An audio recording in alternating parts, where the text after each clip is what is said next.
We are staying grounded, we are staying humble. We are grateful for all the support, but we are in this for the long haul. We know it's a tough slog. It's never going to be easy. If we keep talking about Arattai, 2 months down, the people will get bored. It's a essential utility. A routine evening on the 24th of September at Zoho turned into chaos. Union Education Minister Dharmendra Pradhan had just posted about Zoho's instant messaging app, Arattai. Within hours, the post went viral, crossing 1 million views and sparking a nationwide rush to download the app. Zoho had expected a 20-fold growth, but what came was a 100-fold surge. The team at Zoho worked non-stop for 4 days as downloads soared past 10 million in just 2 weeks. But against WhatsApp's 500 million Indian users, that number remains small. And the real question now is, can Arattai make users switch from Meta-owned giant? Zoho's CEO Mani Wembu admits it won't be easy. He says that users have already built a strong network in existing apps and we just want them to try Arattai alongside. The Mark Zuckerberg company had weathered such storms in the past, including a brief period in 2021 when people started flirting with rival app Signal amid concerns over WhatsApp sharing user data with its parent. Arattai's rise fits into a bigger picture, India's push for indigenous tech. Prime Minister Narendra Modi has repeatedly called for homegrown social media platforms, and Arattai represents exactly that, a made in India, made for the world vision that Zoho's founder Sridhar Vembu has championed for years. Built originally for Zoho's internal chat tool in 2008, Arattai evolved from Zoho's enterprise communication app Click. It marks Zoho's serious move from business software to consumer tech, a shift the company has been preparing for with products like Ola Browser and Xilium Family Suite. So we have been building business to business, SaaS software, enterprise oriented technology, and that involves a lot of scaling and security compliance, very stringent audits, all of that. And of course, we run 19 data centers. We serve customers around the world. So we gained that experience, and of course, we have also built a really good revenue base and a global audience. And we wanted to apply that technology know-how to consumer software for two reasons. One, of course, we have the know-how capabilities. Two, it is also something that's important for our nation today. We cannot forever rely on technology controlled by somebody else. It could be weaponized against us. It has been weaponized against us. So that is why we have to build all of this. We know it's a tough slog. It's never going to be easy. But we somebody has to make a beginning, and once we put a stake in the ground and execute over time, the kind of the universe has a way of helping you. No, that's how we always think about this.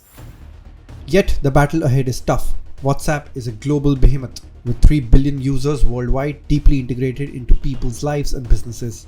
It dominates not just messaging but payments, commerce, and even advertising. Arattai, while promising, still has gaps. Its voice and video calls are end-to-end encrypted, but text messages are not. This means they are vulnerable to unauthorized access, a potential deal breaker in an age where privacy is everything. Also, those 10 million downloads, it is impossible to predict whether Arattai's users will stick with the app. While there is no data to the effect, it is highly unlikely that those who have downloaded the app have uninstalled WhatsApp completely. And there's the money problem. Running a messaging app at scale costs billions for servers, data centers, and bandwidth. Hike Messenger once had 100 million users in India but couldn't survive. Will Arattai? Zoho, though, has one big advantage: independence. The company is privately held, profitable, and entirely bootstrapped.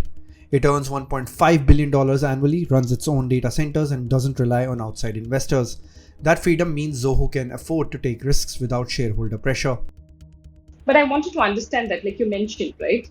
Right now there is a lot of attention, but there is also that risk of, the being brought down from the pedestal as well, which always happens with a lot of our products, and the attention does go away, right?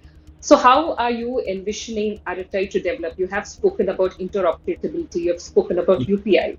What is your vision for Arattai? What will it evolve into? Yeah.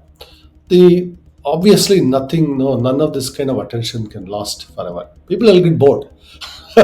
If we keep talking about Arattai, 2 months down, the people will get bored. It's a essential utility. The part of being an essential utility is you don't talk about it all the time. We don't talk about electricity all the time or water all the time, right? So Arattai has to be like that. So that is why we are well prepared for it. We have to execute long term in terms of the product, all the integrations, the full ecosystem. That is where our core strength as a company shine, because we have the payment systems, we have e-commerce, we have a lot of these authoring tools, a lot of this. We can bring all of those technologies to bear on Arattai, and we have to do this intelligently. And we also have an ecosystem, mapping software from Map My India, and a lot of these integrations can be done. All of this is in the works, but it will take some time. Everything good takes time. So we'll roll out in a steady clip, maybe every week, every 2 weeks, something will roll out. So even after the attention is not there, you'll keep continuing to update. You will see it from us.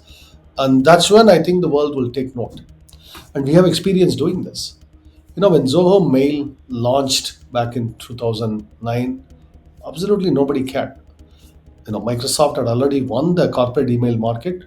Gmail had taken the entire consumer market. What is the need for anybody else, right? And it was 2012, 13, 14. We still had minimal sales, but we kept updating, we kept improving. It was really only 2017, 18 we started seeing more and more customers. Today is one of our fastest growing products globally, and not just in India but globally, in whether UAE and in Canada, in Australia, including in the US. We are actually winning customers, and it's our user base on Zoho Mail is growing rapidly.